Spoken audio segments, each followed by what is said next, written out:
Ignition sequence start. 6, 5, 4, 3, 2, 1, 0. All engine running. Liftoff. We have a liftoff. 32 minutes past the hour. Liftoff on Apollo 11. Ladies and gentlemen, boys and girls, young and old, it is the Standing Brothers podcast time. Episode number 49 of the show. I am your host, as always, Jacob Standard. You can follow me on the Twitters at jstandards_, and I'm followed in the studio, as always, by Joe. Follow me at Joe Stamberg on the Tweety. That's right. The show email for all your comments, questions, concerns, criticisms, fan mail, hate mail, the Standing Brothers Show at gmail.com. We are finally, look, I'm going to go and get it out. Everyone can get off my back now. We're finally on Apple Podcasts. Oh, yeah. That was an ordeal in itself. I don't know why it was so difficult. Something was up with our art, which our hosting site has no issue with the artwork, and it has the same requirements as Apple. So that was a whole ordeal, having to get that thing resized. That's what held it back? Yeah, that's what held it back, was the artwork. Even though our hosting site requires the same thing. That's retarded. So we're now on Apple. That's another reason why I'll never get an Apple phone.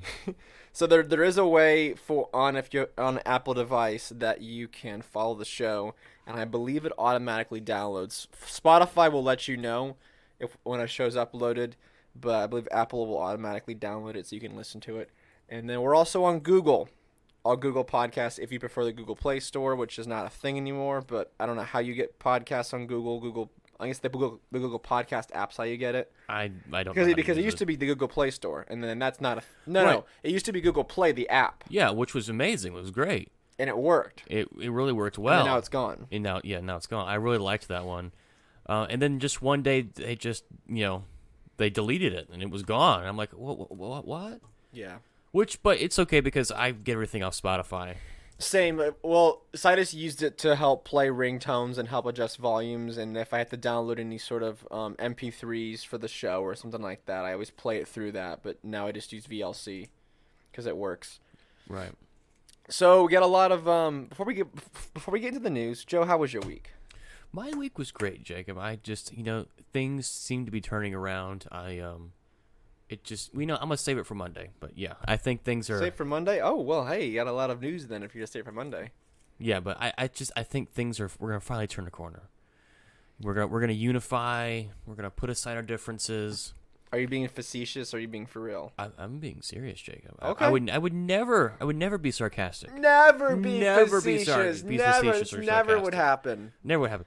But my week is fine. I don't know where you're going with this, but no, I'm just asking a question. That's all. My week is great. How was your week, Jacob? I had an awesome week. I cannot complain about my week at all. It was wonderful and fantastic.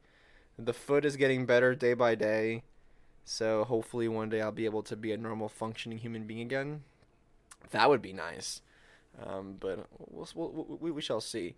So I don't know if anybody is aware or not, but we have a new president. Really? Yes, Wednesday we have a brand new president. President Joseph. It sounds.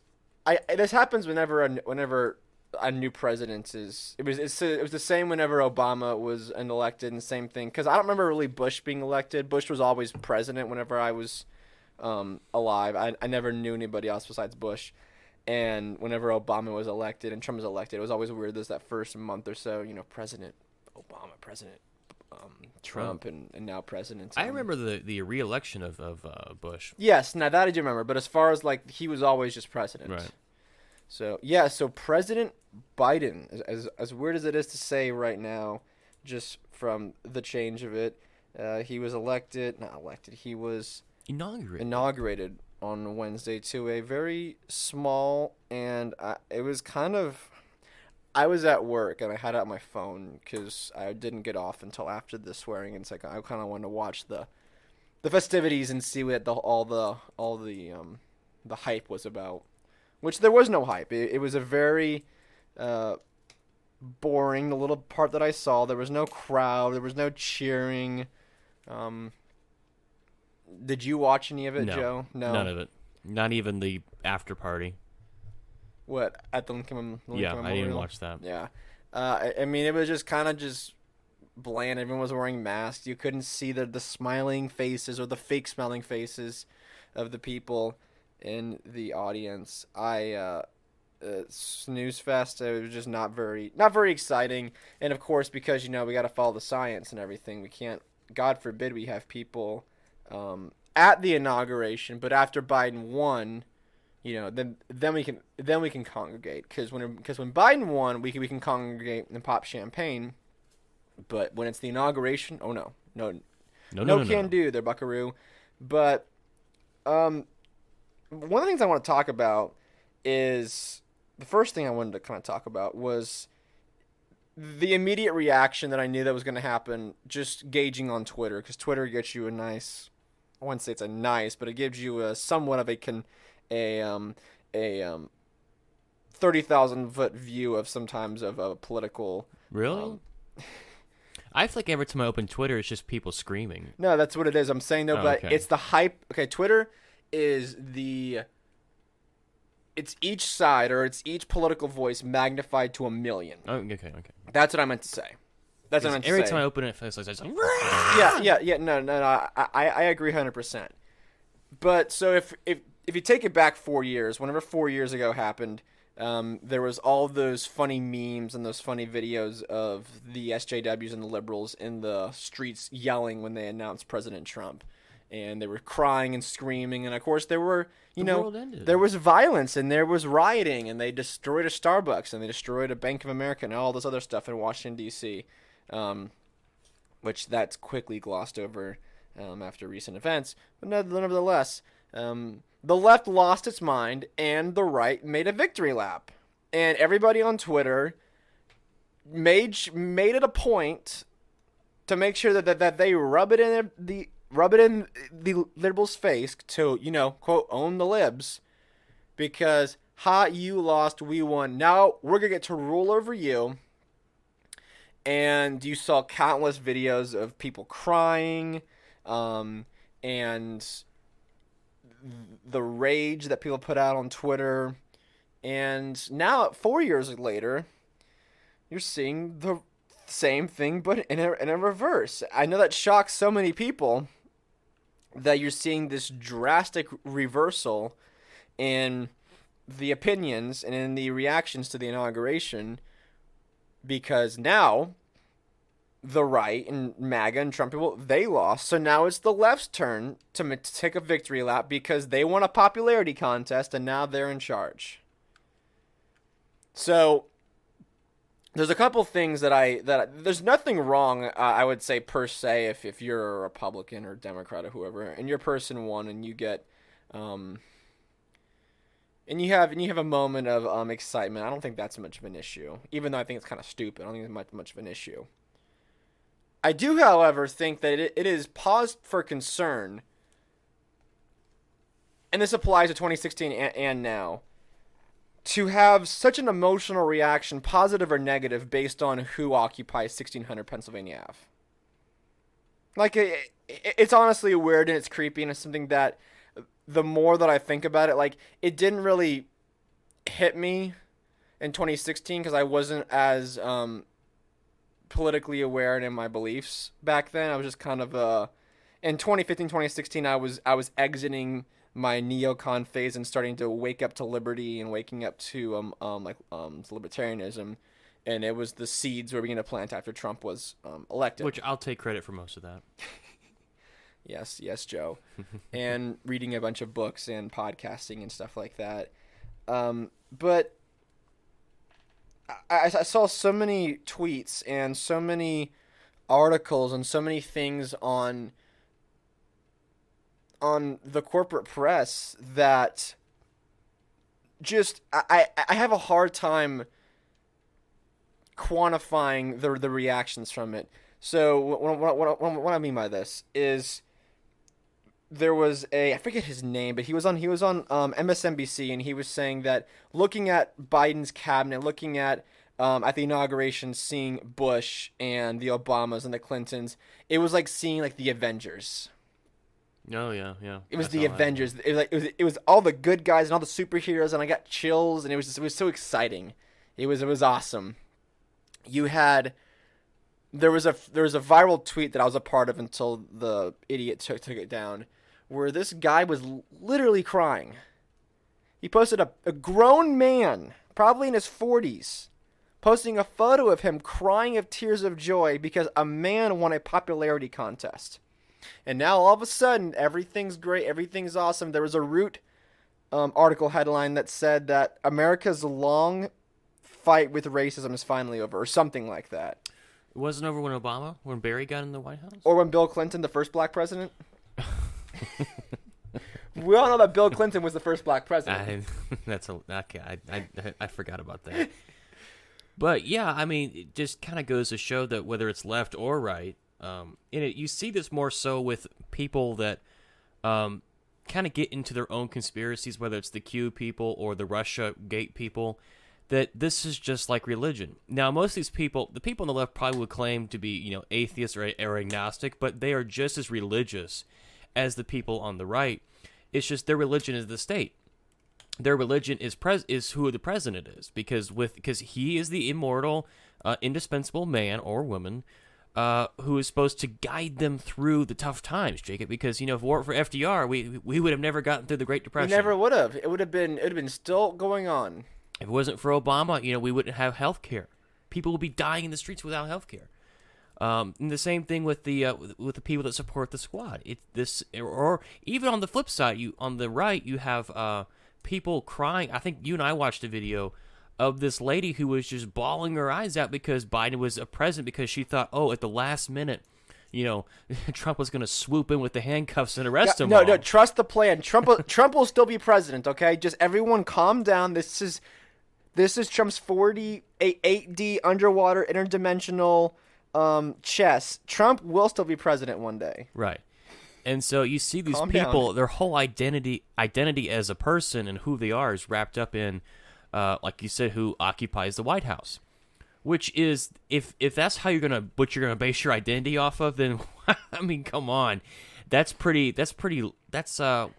the right word? That's not just low, but that's idiotic. You are in a cult. To me, this is the ultimate cult for people that find their identity in who the president is in their politicians.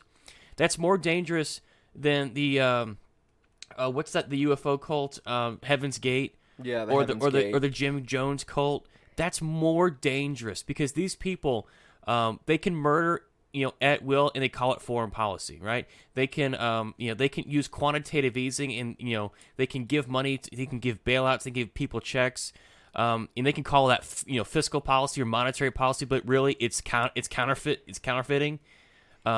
These people have no problem burning children alive to maintain their power. They have no problem starving an entire population to death just to maintain their prowess and their power. No problem. I know I mentioned this last time, but the only time that the corporate press ever praised Donald Trump is when he was launching Tomahawk missiles at innocent people. Yeah, that's how sick these people are. And for you to wrap up your entire identity as a human being into that is sick, and it's gross, and you need to take a hard reality check at your life. No, I don't want to take people say that if you voted for Biden and then you had a sense of joy. I'm not talking about that. No. I'm not talking about that if you voted for Trump and you were excited to see what Trump was going to do to the country. I'm not talking about that. I'm talking about, like, case in point, the very filled economist Paul Krugman wrote a column for the New York Times. And he said, the inauguration of Joe Biden and Kamala Harris was an astonishingly emotional moment. I know I wasn't alone in suddenly and unexpectedly finding myself tearing up. For a little while, it felt as if we were living in a dream about a nation we should be, a land of decency, honesty, justice, and unity and diversity. Now, that last part, whatever. But you find yourself tearing up. So bringing yourself to the point of crying or the point of shouting, it's the polar opposites, right? So the point of crying tears of joy and belating yourself all over social media about how wonderful this is and having an emotional reaction is the same as screaming into the streets and doing the same thing as far as negatively on social media. It's the same thing. They're both polar opposites. They're both an emotional response. And to have an emotional response, then you have to put stock. You have to put enough of your headspace and enough of your self-worth and how much of your life is invested in these people. Right? You don't cry about things that don't matter to you. You don't get angry about things that don't matter to you. So when you see reactions like this, and Paul Krugman doesn't surprise me. The man's horrible. He's a kook. Yeah, he's complete horrible when it comes to economics and probably as a person as well. But when you put that much stock into just the person who occupies a building, and also goes into the whole thing about how we talk in the past we talked about this about the election, is that how every 4 years we get to decide by popularity contest who gets the rule of the other people, and now that Trump's out, they get to take this victory laugh and shove it in everyone's face, like, haha, guess who's in charge now? We're in charge now. In 4 years, a GOP might be in charge. And you know what? The GOP's going to rub it in their face and say, we won. Just like Trump did. Exactly.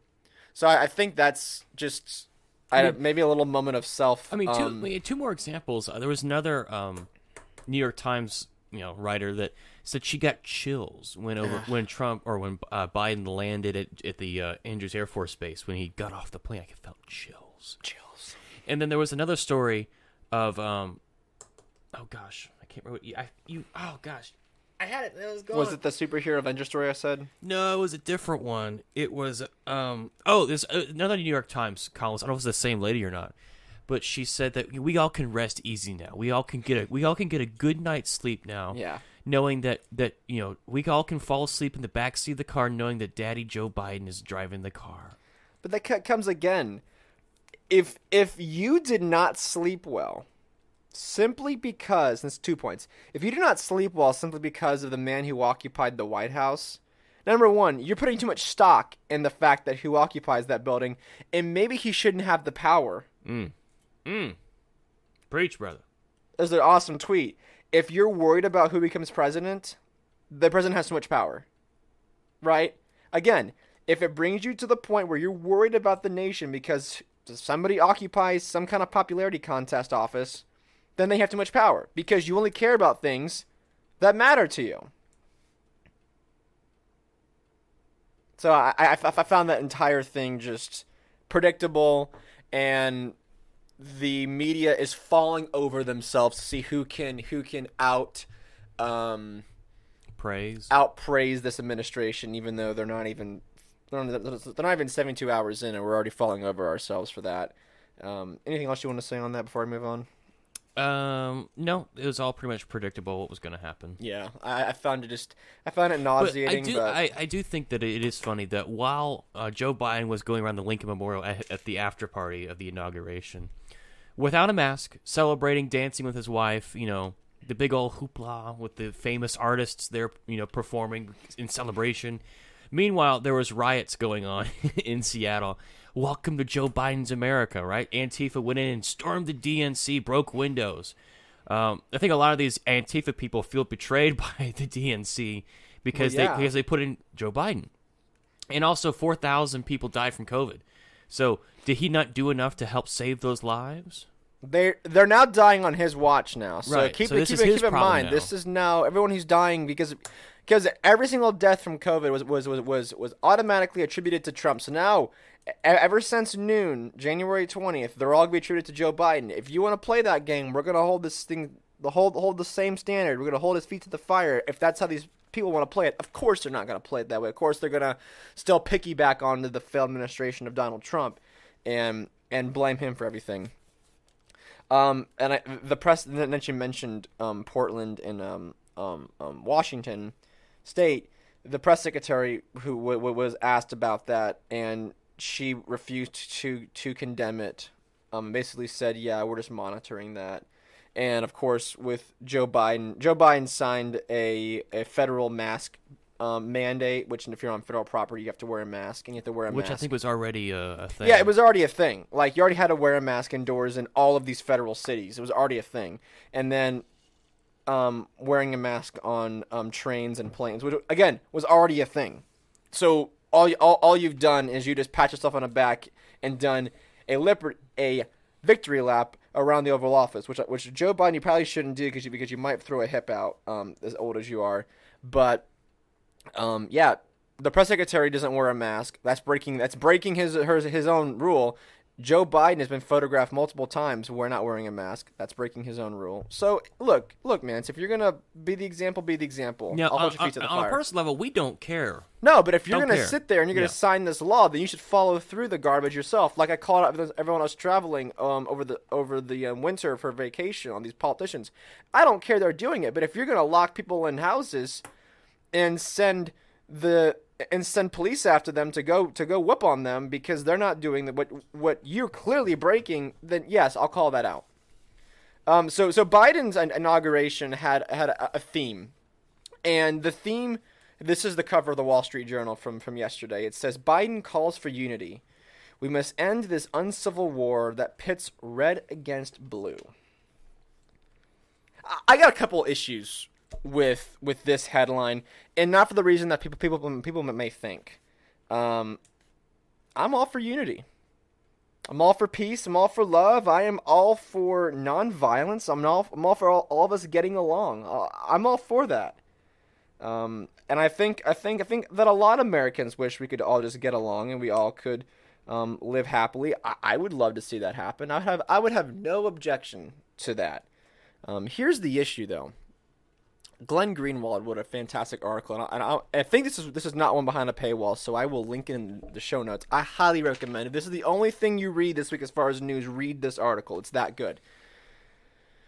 The issue, though, Joe Biden, is you're going to be all for unity, and I think that is a on its face value a very noble thing, right? Because no one's against unity. No one's against unity. No one is objectively or forwardly for division, right? Nobody wants that. Here's the issue, though. The issue, though, is not everyone else shares the same message. Yes, the corporate press might say it's time for all of us to come together and heal. I use the whole line of it's time to heal whether you like it or not. It's time to unite whether you like it or not. Mm-hmm.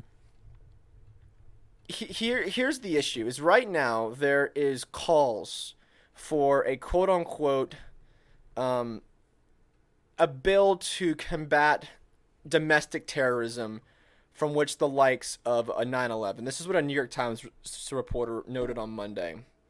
Former intelligence official on a PBS NewsHour said the U.S. should think about a 9/11 style commission for domestic terrorism that would consider applying some of the lessons used to fight Al-Qaeda here at home. I'm going to say that again. To use the lessons we learned from fighting against Al-Qaeda for here at home. So they're making a direct comparison and link between American citizens, whether they voted blue, voted gold, voted red, doesn't matter. We need to attack and we need to engage these people the same way that we engaged Al-Qaeda. If that doesn't send chills up your spine from this is PBS. This is not some fringe leftist site. This is from PBS. Said this.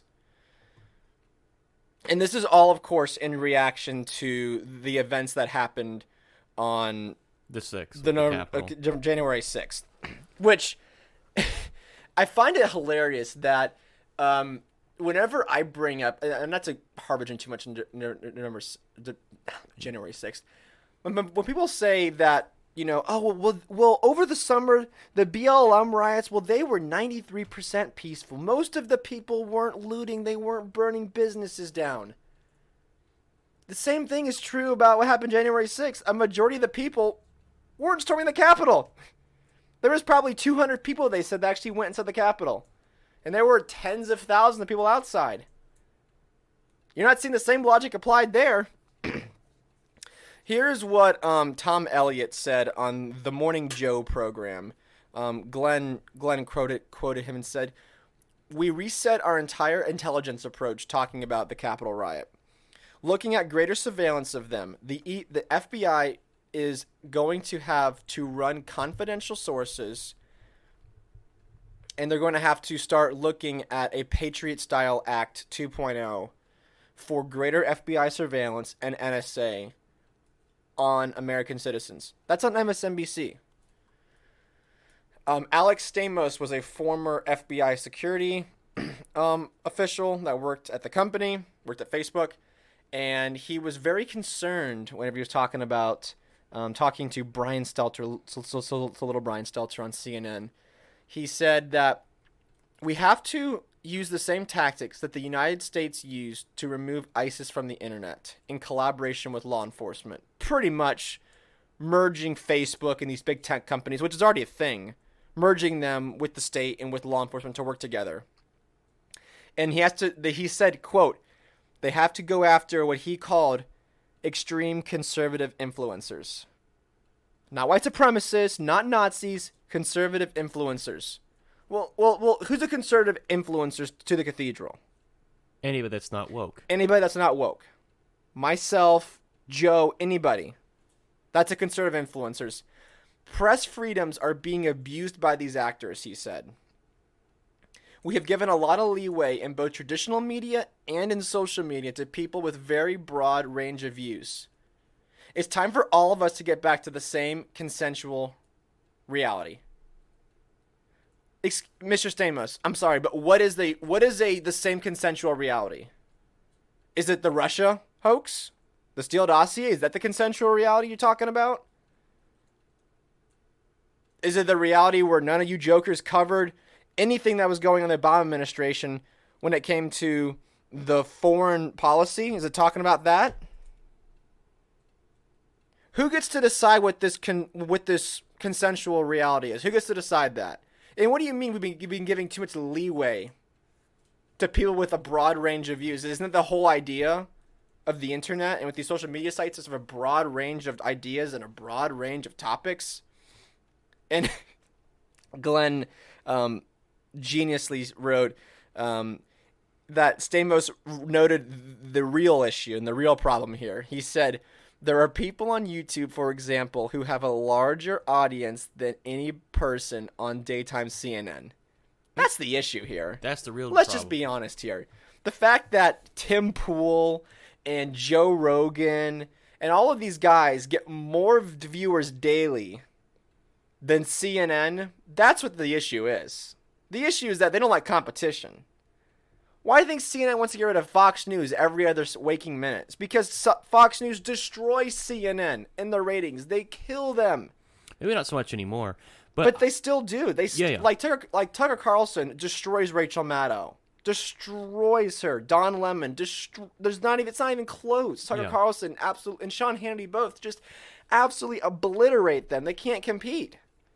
But yes, there will be a coordinated effort against anyone that's broadly labeled conservative, but I think they're going to go after the more progressive left as well, because there's been a lot of prominent leftist podcasts, people on Twitter who be more on the squad side of things, who are being deplatformed. They're being taken off Twitter. They're being taken off YouTube, and I think that they're going to go after people in the squad as well. The establishment will, because that's who this is coming from. This is coming from the establishment. So yes, they're going to go after any dissenting view, right or left. So I think the next person who's going to get taken off, the next big person, will probably be someone like a Jimmy Dore. He's going to get taken off the internet. Just as well, they could try to do the same thing with Joe Rogan, although it probably won't work at first. But they're going to go after people on the left too. And you know what? The people who are be crying about Jimmy Dore being taken off YouTube, you did this to yourself. This is the logical conclusion of cancel culture. This is what this is. It's like an SRB, a solid rocket booster. Once you start it, you can't stop it. You have to wait till the thing runs out. So that's what's going to happen. This is the logical conclusion. The idea that you should not take for granted what the power and influence that Nancy Pelosi and Chuck Schumer have, they will effectively run everything, right? The AOCs of the world, the Ilhan Omars of the world, they are nobody compared to Nancy Pelosi, because you don't get to Nancy Pelosi's position and amass the kind of wealth and influence that she has and not know anybody, right? People talked about how, Trump's a great deal maker. I don't think people realize that when you've been in the Senate for 50 years, like Joe Biden has, you know people, you know how the system works, you know how to make the backroom deals work, right? So anyone that's dissenting voice on the left or the right is going to get taken out because the establishment will always rule. That's why Mitch McConnell is angling himself in the way that he is, if he's going to support the impeachment of Trump or not, is because he knows that he has to be on the side of the establishment. The left-right, conglomerate that is the establishment. So if that means that prominent, conservatives got to be taken away, well, I guess that's just the way it has to be, because these people, the establishment, they will keep their power no matter what. So if that means they got to take away the people who are actually fighting for the things that the establishment says they're fighting for, like when Jimmy Dore says we got to force the vote for Medicare for all, and the establishment just kind of rakes all those supporters of the coals when they steal an election from Bernie Sanders twice, or when the right says they support all the things that conservatives want, and then they get nothing, and they just rake them over the coals. Yep. I think that's what's going to happen. Yeah, there's calls. All of these examples are calls to crack down on these domestic terrorists, which of course that's a euphemism for anybody who supported the notion this election was stolen. That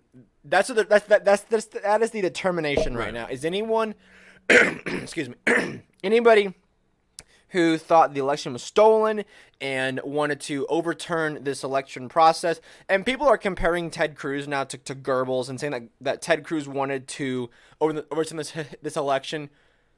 He even admitted and came out and said that nothing I would have done would have changed the election. I just wanted transparency and I wanted honesty in this election. That's all I wanted.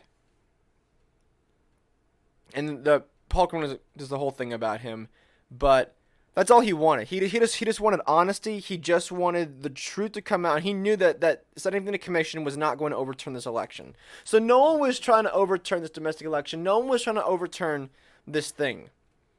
And what were they going to do? Just go there and hold Nancy Pelosi at gunpoint and say, overturn this election right now, overturn it? Like, what? It wasn't going to happen.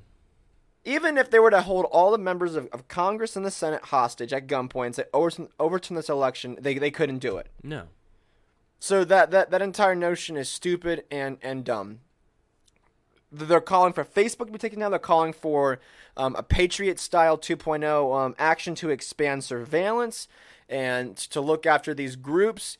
The absolute kicker, though, was, I think it was on Tuesday or Wednesday or Thursday. I'm almost there. Yeah, there it is. The former CIA chief, John Brennan, who, those who don't know who John Brennan is, just think of the most horrible, slimy, scummy person you could think of, and then, keep digging. Keep going lower. This is a man who led the CIA and knowingly armed. Well, you want to talk about treason? You want to talk about inciting violence? You want to go down that road? This man armed Al Qaeda. He was responsible for the creation of ISIS. He armed Al Qaeda. You want to talk about treason? You want to talk about they had the gallows set up for penance. You want to talk about somebody who probably deserves that gallows? You talk about the worst possible person in government, and that's pretty telltale. It's this man, the most slimiest, scummiest person alive. And of course, he's had no issues. No. And you have so Julian Assange, who exposed a lot of the garbage that the CIA did and the governments did in the Middle East. He didn't get extradited, and he's waiting to rot in a prison cell for the rest of his life. But this scumbag gets to go make the rounds on MSNBC. But he said that they need to start looking after again, more surveillance, more infiltration, more examination of these groups for white supremacists, domestic terrorists. He even threw the word conservative out there, I believe. And he said we need to bring foreign terror war tactics onto U.S. soil to squash them all. But here's the kicker. And this hits personal, and this hits with a lot of people who follow my circles and people who think the way. He threw the words libertarian. He threw in libertarians into the same group as the KKK and white nationalists and white supremacists and domestic terrorists, and said they're all the same. You know, these are all these people are out there committing this violence. That's a huge and broad of a brush to paint with. He said that that libertarians are now out there spreading this spreading this violence, and they're the ones who are just as guilty as the people who broke in. If that isn't, again, if the mask is not slipping, what they mean is, I hear the argument all the time, well, we're only going after the KKK, we're only going to go after the people who are actually inciting violence.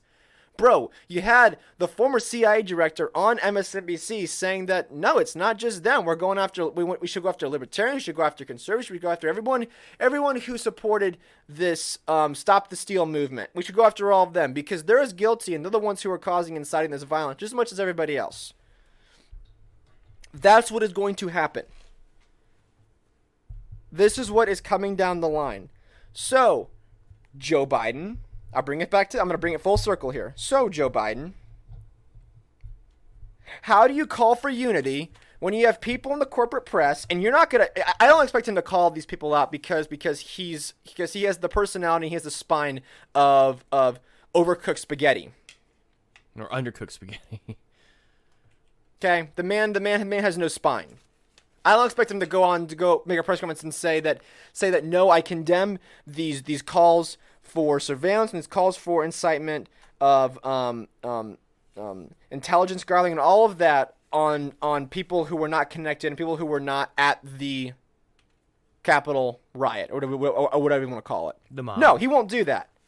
So, Joe Biden, how can you say we must end this uncivil war that pits red versus blue when people of your own party are calling for a Patriot Act style 2.0 and that are calling for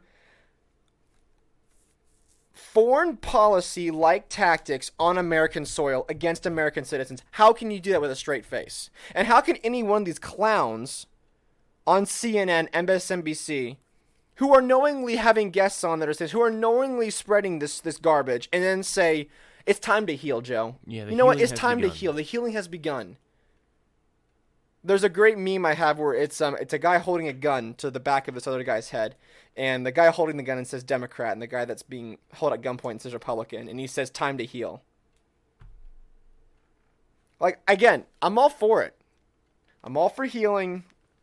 I'm all for unity. I'm all for this. I look, trust me, if quote unquote unity and kumbaya doesn't result in dead Americans, sign me up. I'm down for it. But you can't sit there and honestly say, hey, it's time to heal. But everybody who voted for Trump, we're going to now surveillance you. We're not going to put you under more scrutiny from the NSA, and we're going to have infiltration into you, and we're going to ban you from all of these platforms because you're a threat through democracy. But you know what, Joe? It's time to heal. It's time for unity. The whole broad term of inciting violence, right? Because I know that's the big. Everyone wants to say inciting violence. So Glenn Greenwald says a lot of really good things in here about inciting violence in past history and stuff like that. He gives examples of if you argue that abortion is murder, right? And you say abortion is murder, it's wrong, it's evil. And then if someone goes and firebombs an abortion clinic, or kills an abortion doctor, could you hold that person saying that murder is evil, abortion is murder? Could you hold that responsible? Or could you call somebody who held a Occupy for Wall Street rally, and then some of his supporters, Occupy Wall Street was all about against the big banks, against the 1%, saying they're evil, they're stealing our future, blah, yada, yada, yada. You know the drill. if one of those supporters took a Goldman Sachs exec and executed him in the middle of the street? Could you then hold the organizer responsible for having charged language that could lead to violence of other people? There was a Bernie Sanders supporter, I remember this back in 2017, who shot up a Republican baseball game. Almost killed Steve Scalise, who is the majority. No, he's the minority whip in the House. Don't quote me. I think that's what he is. But he's a pretty high up guy in the House.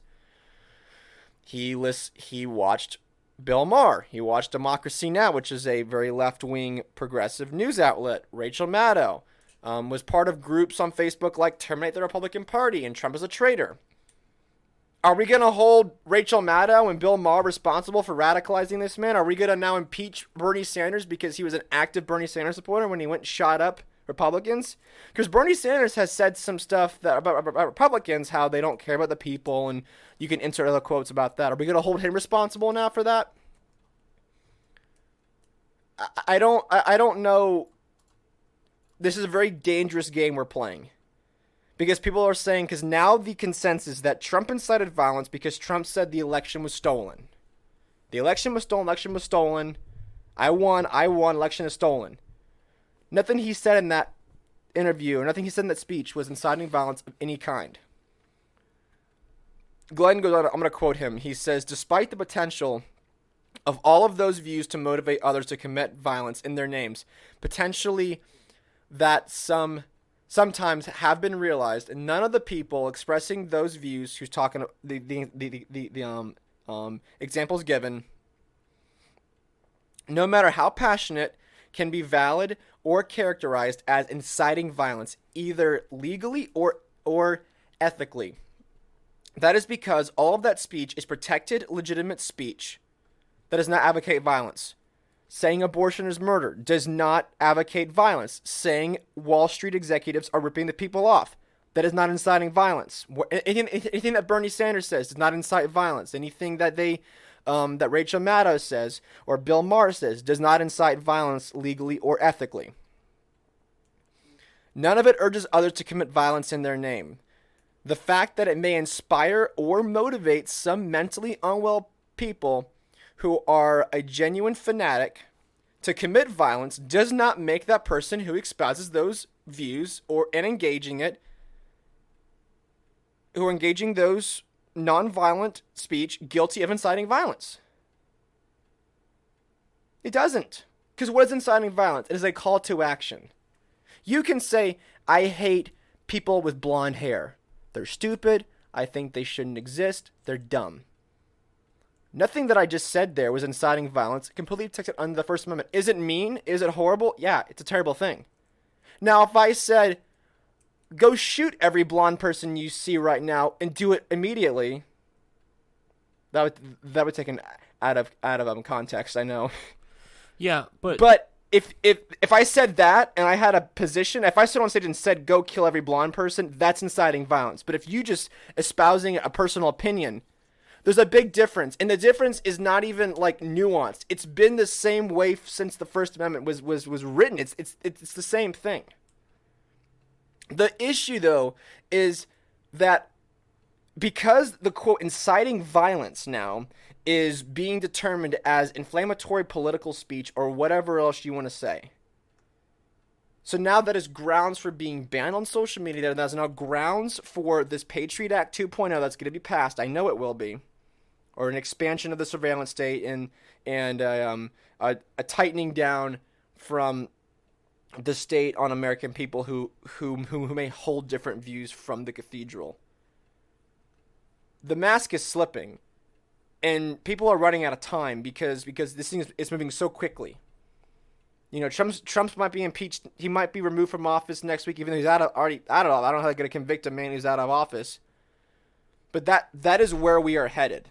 That's the more scarier thing about all of this, is that you now have the former CIA director on MSNBC lumping in 70 million plus people together and saying that we need to go after these people the same way we went after Al-Qaeda.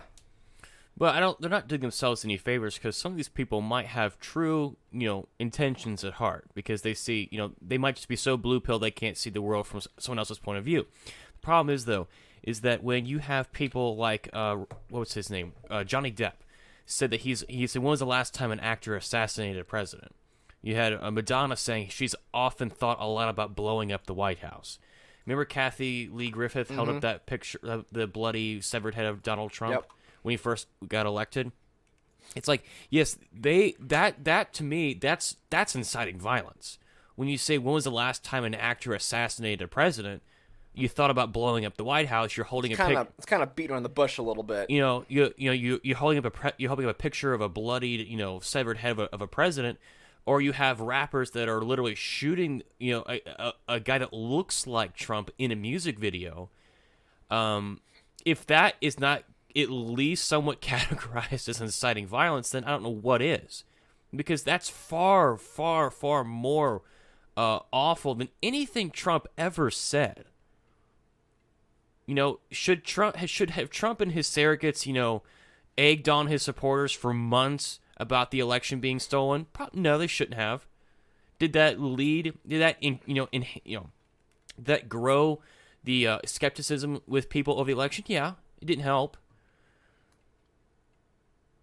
But if you're only going to look at what Trump said and not look at what other people have said, it's completely one-sided. And even I don't think that the outcome of this is going to be completely one-sided. I think a lot of people are going to see it that way. But there are even I forgot to mention, but there are people from Antifa getting taken off Twitter as well. Yes, there are. So they're going to come after anyone who's against the cathedral. Right. Antifa is against the cathedral. Yes. They want a communistic, socialistic rule, and I think they're calling Joe Biden a fascist, which he kind of really is. yeah, he kind of is. I mean, he did enact the Defense Production Act, which is textbook fascism. Yeah. I mean, that is as textbook as it gets when it comes to fascism. So we voted a fascist to get a fascist. It doesn't make any sense. But yes, Antifa is going to be banned from this as well. And I'm by no means aligning with the Antifa. I'm by no means supporting anything or condoning their actions because they need to be condemned with the strongest terms. Because causing violence against innocents is wrong, and I am a non-violent, interventionist type of person. That's my ideology. That is my principle. I do not initiate violence in anybody else, so I can fully condemn them for that. And if Antifa is going to say on Facebook or whatever that, hey, let's go burn this down, let's go attack this neighborhood, then yeah, that should probably not be allowed. But that's different than saying an election was stolen. In no ways, as Glenn says, ethically or legally, did Donald Trump incite a riot, incite a violence, incite an insurrection. But of course, since we live in a clown world, now they are going to use this. And if you notice, the language is being used, the same language that they used after 9/11. It's the same language. Terrorism. We need to combat this with the strongest terms. We need to enact legislation. Well, like the former Obama advisor Rahm Emanuel said, "Never let a crisis go to waste." Exactly right. So this is where we're headed, and this is troubling. Like, I'm not gonna lie, I'm not gonna sit here and sugarcoat it and not say that it's not troubling or that I'm not. I'm trying to stay white as much as possible on this, because I think at some point we're gonna find a way around this, but this is gonna be a power grab to fight quote unquote extremists and domestic terrorists. Which again, the whole word has lost meanings, right? Because the domestic terrorist is what? It's like Timothy McVeigh, the Unabomber, right? That is a legit terrorist. Somebody who posts Pepe memes and who still supports Donald Trump is not a terrorist. They're not a domestic terrorist. Someone who says that Donald Trump is still president and that I believe that they stole the election from him, it's not a terrorist. That's not an extremist. Are they wrong? Probably. But so many other people are wrong on so many other things. So that argument doesn't fly. And and there's a notion right now that we need to get back to reality. We need to descend. We need to deprogram and go back to reality. Who is to decide what that is? CNN, MSNBC, the New York Times. They get to decide what reality is. Or is it Facebook, who is majority left, or Twitter, majority left? Who gets to decide what reality is? Why is your reality more real than mine? I reject your reality and substitute my own. So I think that's where we're headed, and I just want people to be aware that when people call for unity and for healing, as Joe Biden did, and now he has this big promise out there. You can read the speech. You can read. I read a bit. I didn't watch the speech. I read a little bit of it. He has some big goals in mind for bringing the country together.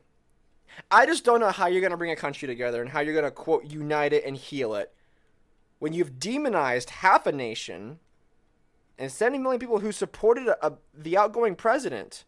And now you've thrown libertarians into there? Bro, how are you going to unite them? How are you going to how are you going to convince anybody that you're for them when members of your own party and you yourself are going after you, spying on you, sending state goons after you? How are you going to convince them that, hey, I'm on your side? But you think that Donald Trump's still president? Well, guess I'm gonna spy on you. Guess I'm gonna tap your phones and listen to your voicemails. Gulag. It's stupid, and I have so many issues with it. If the whole Patriot Act thing and this whole spying thing wasn't going on, and there wasn't this sort of dangerous rhetoric being used against half the nation, then sure, I could suspend my disbelief, even though I think it's stupid. And there's no way you're going to unite a deeply divided nation just because you got elected. That's never going to happen. I think if anybody thinks that now that we're united and now that we're better because a couple districts voted one way over the other way, because less than 1 million people voted one versus the other, that now we're all of a sudden united, I think you're misguided to say the least. So that was what I had to say. They swore in a couple of Biden's cabinet members. Did they swear in Yellen? Yeah, she's in. See, Janet Yellen's a funny one. I don't want to rail on her too much, but Janet Yellen's a funny one. Because for those who don't know, she was the former Fed chairman. Woman. Whoa, sorry. Hold up. Checked my privilege. Chairwoman. The first chairwoman, actually, of the Federal Reserve. And for people who don't know, the Federal Reserve is supposed to be its own entity. It's not supposed to be related. It's not supposed to be in cahoots. It's supposed to be its own deal somewhere else and not closely tied to the U.S. government. Not supposed to work together, not supposed to do anything together of remote. Isn't that correct, Joe? Mm-hmm. That's how it's supposed to be. But now that she is working in the federal government, in the executive branch, even if you were under the illusion that they were independent, it's all gone. Like, you can't even pretend now. Of course, I knew they were never independent because, I mean, Steve Mnuchin, the outgoing Treasury Secretary, said that he talked to Jerome Powell all the time. Yeah. And that they had joint press conferences together. They talked to oversight committees. That's how it all works. Together. So, yeah. So now there is no illusion that the Federal Reserve and the executive branch of the government are now one, essentially. They're now one, and they're now working cahoots because now you have a former Fed working for the government, who is also an Obama holdover. Basically. Obama holdover, yeah, because she was under the Federal Reserve when Obama was there. The one that I found most interesting, not the Labor Secretary, who has very, very close ties, Al Stewart, to AFL and CIO. Those who don't know, that is a giant union, like ridiculous. And of course, Labor Secretary, duh, no surprise there. Like, duh. The one I found interesting was the Secretary of Defense, whose name is Lloyd Austin.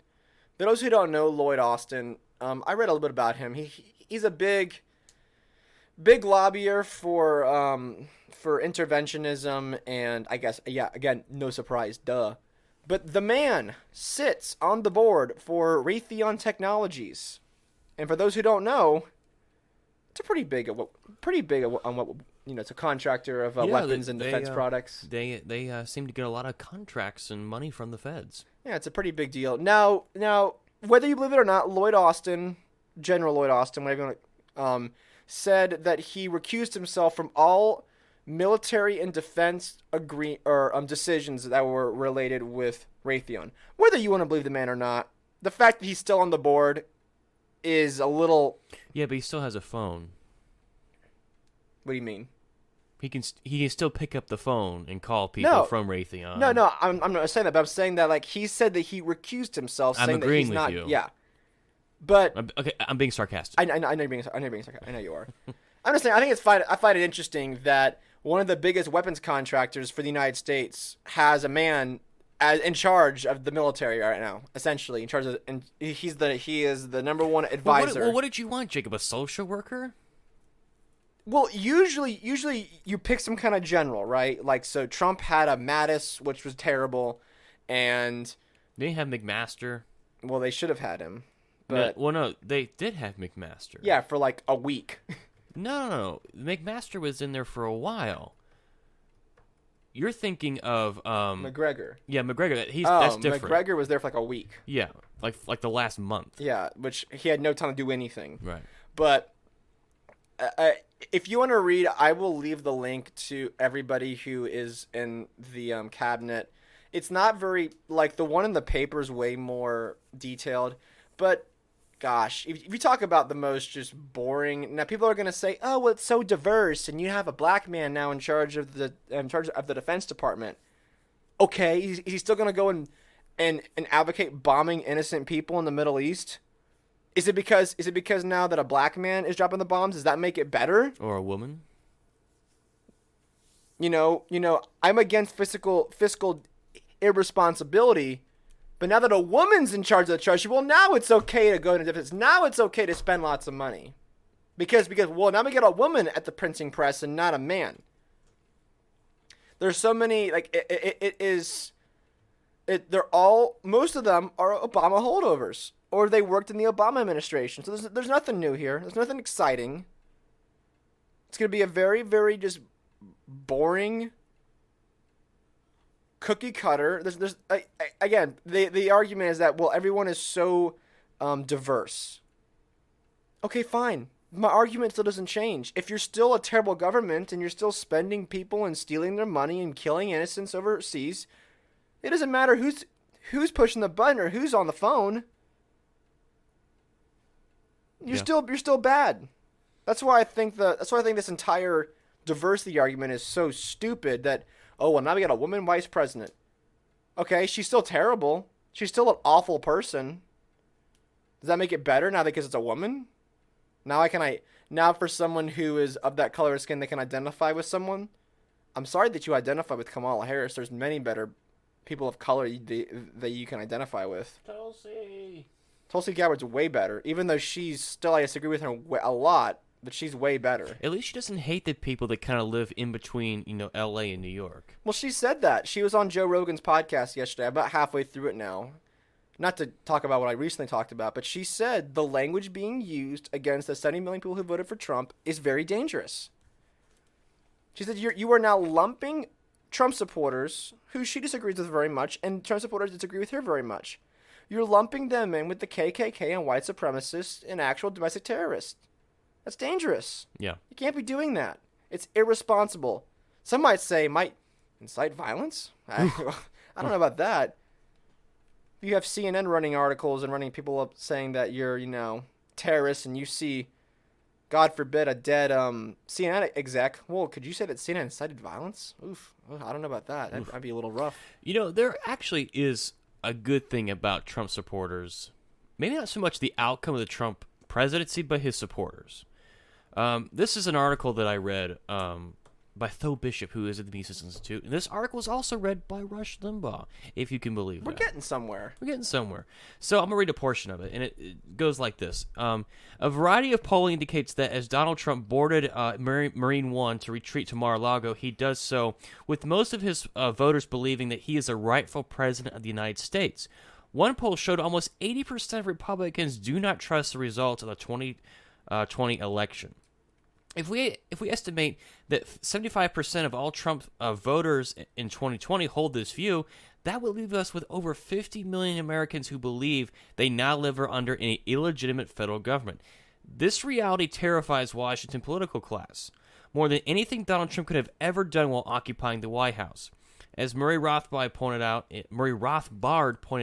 in the Anatomy of the State, what the state fears most, above all, of course, is any fundamental threat to its own power and its own existence. A vital part of the state's existence is its ability to justify its action with a mantle of legitimacy, which in the age of democracy comes with the notion of consent of the governed. The will of the people.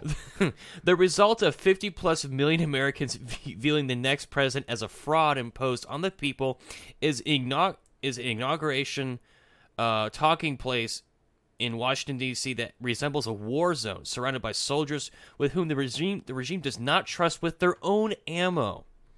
The downside of the American regime acting from a place of fear is that it will most likely ruthlessly lash out against violent predators that do bad things.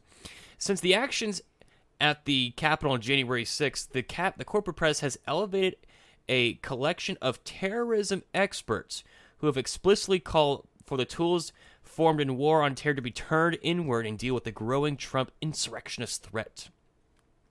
As Glenn Greenwald notes, no speculation is needed when those who will power are demanding it. Yeah. The upside to the tremendous growth of federal powers has always been dependent upon the public's understanding that there is such was being wielded in their own defense. Therefore, democracy has, rather than being a public check on tyranny, more often been a way of peacefully empowering officials to get away with abuses that autocrats could only manage with explicit violence. As such, if aggressive actions by the Biden administration to address the specter of Trump-inspired insurrection have the explicit support of normal Republican leaders such as Mitch McConnell, Kevin McCarthy, how would such action be seen by MAGA America? If forced to choose, would someone like Ron DeSantis align himself with a bipartisan effort from Washington elites or choose to be a leader of the Biden-era resistance? If the resistance to a Biden administration is not ideologically libertarian or fundamentally anti-state, an explicit rejection of federal domination would be a vital step toward a sort of political decentralization and self-governance that any peaceful political order ultimately requires. And so he kind of goes on and he's like, the best thing about the Trump movement, about Trump leaving office in the way that he did, is that now you have 50+ million people who are saying, you know what, this is probably illegitimate. That there's something here that isn't right. That these people don't represent us. Should skepticism of the 2020 election, fueled by a new administration's actions, finally convince 50+ million Trump supporters that the barbarians in the Beltway do not represent them, and then to react accordingly, then Trump's president will be, by his own actions, the disruption that American elites truly feared. This is what they fear. They fear, the elites, that there is a large group, a large swath of Americans who are saying, you know what? This is not what we've been told. This is not what we were taught about in school. These people aren't for us. They never were. They're about themselves. And that's what scares them the most. And I ultimately think that this is a good thing. I think any time that Americans, left or right, criticize the state, who are skeptical of the state, that's where we all should be. When politicians were cowering in fear as the insurrection was just moving to the Capitol, you saw these politicians, like AOC said she just barely got out with her life. That's a good thing. Politicians should be scared of those who they govern, so quote unquote govern over, right? The consent of the governed. It's the biggest load of crap. So politicians should be scared of the people they support or the people that they claim to represent. Right? The government should fear its people. The people shouldn't fear their government. That's true. There's an interesting headline that came out. It said, nothing that we can do that will change the trajectory of the pandemic for the next several months. The boy, isn't that convenient? Yeah. Isn't that convenient? Good luck with anything like that happening. So, yeah, now, of course, when to wrap up what I was saying, I'm not black-pilled on this. I'm not pessimistic. I'm not cynical on what these actions are from the government. This is gonna be the stepping stone, and what happens after that is gonna be one of two things. You're either gonna have, because Trump supporters are not gonna just there will come a point whenever people are gonna crack and people are gonna break. I'm surprised it hasn't already happened with all the COVID garbage. But whenever you talk about deplatforming, whether that be on social media or banking or being able to do business with people based on your political beliefs, which I never thought would come, but here we are. What's going to end up happening is that this is going to be a stepping stone to one of two paths. One is going to be a civil war, where the state's going to defend itself, and then they have, listen, if you think that the government would never open fire on its own people, well, look, they have no problem drone striking brown people in the Middle East. They have no problem committing genocide in the Middle East, so don't put it past them. Or it's going to call for radical decentralization of the states, a convention of states, whatever. It's going to end up happening. It's going to end up happening where if you have a governor that has a spine and says, no, I'm tired of you spying on my citizens, they didn't do anything wrong, drops the mic and gets out, secedes. That's what I'm talking about. Those are going to be your options. There is no unity. Sorry, sorry, Joey. The unity is impossible when you're demonizing and attacking half the population, while at the same time saying, hey, why don't you guys just heal? Come on, guys, it's over. Let's just heal. Conformity is the new unity. So those are our options, and I would much rather like see no violence. That's why I am an advocate of radical decentralization and secession. I think that is the number one topic that people should be talking about as the state ramps up its control. I am so glad that I red-pilled you on this issue. Well, I mean, I wasn't against it, but now I see it as the only alternative. Because I've been talking about this for how many years? What? Well, no, I was never against it. That makes sense. Okay. But now that in the past, I would say 4 or 5 years, I have begun and realized that this is unless something changes, unless you have the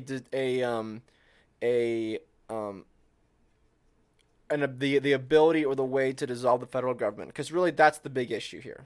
State governments are much easier to fight and control and to dissolve power. They're much easier because they're much more decentralized as far as an entire nation goes. Well, it's much easier for people to hold their state accountable because they live in the state. There's no way people in Utah can hold DC accountable because they live in Utah. Yeah. So the first step is obviously I think if you dissolve the federal government, that fixes 90% of your problems right there, because then you are much easier to combat, hold accountable, and eventually dissolve the state governments. I think it's much easier to do that. I would like to see that happen.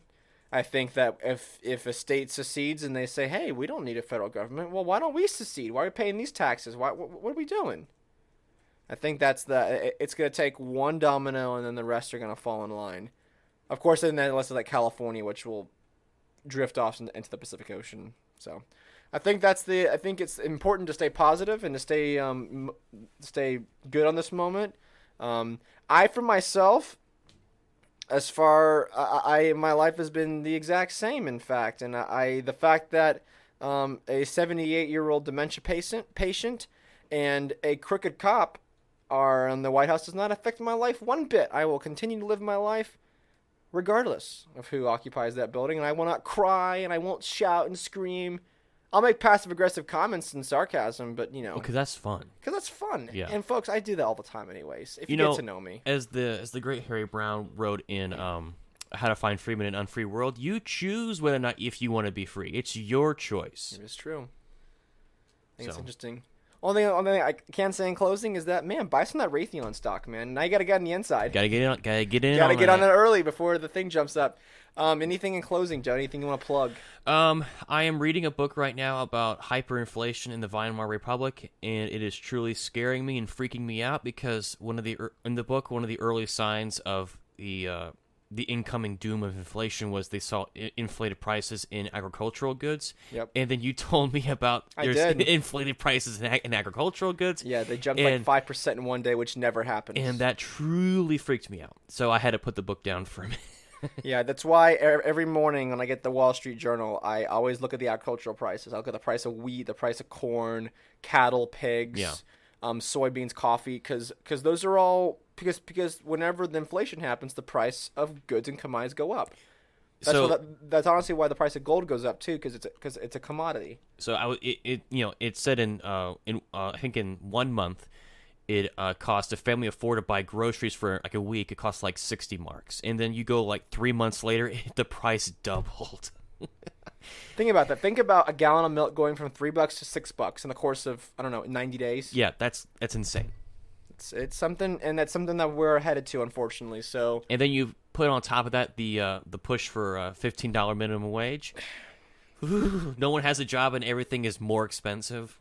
Buy gold. That's all I can say. Buy gold, buy silver, buy anything, besides anything but the U.S. dollar. Anything but the U.S. dollar, if you want to be protected against that. I don't have anything else to plug really. I have I'm listening to Tulsi Gabbard and Joe Rogan halfway through. Excellent, awesome. I think that if you want I know that libertarians like to fall over Tulsi all the time. I think that's I don't want to say hero worship or anything, but I think that she is definitely a voice of reason and she is someone that you can also have an honest conversation with and disagree, but not hate each other for it. The fact that she did a full interview with John Stossel, I think, is very telling. Because find me another Democrat, any Democrat that would sit down with John Stossel for an hour and have an honest conversation, disagree, but not hate each other at the end. I think that's awesome. Listening to that, there's one other podcast I was listening to. Oh, Shane Hazel was on with Pete Quinones. Go listen to that. They're both awesome. That was good. Shane's running for governor, so I think that's if anyone lives in Georgia, give Shane a look. He's awesome. Takes no prisoners, throws fire, and that's what we need right now. So we'll go listen to that. Anything else, Joe? That's it. That's it. All right, folks. Have an awesome weekend. We'll see you Monday. Peace. Tranquility Base here. The Eagle has landed. Roger, plane. Tranquility, we copy you on the ground. You got a bunch of guys about to turn blue. We're breathing again. Thanks a lot.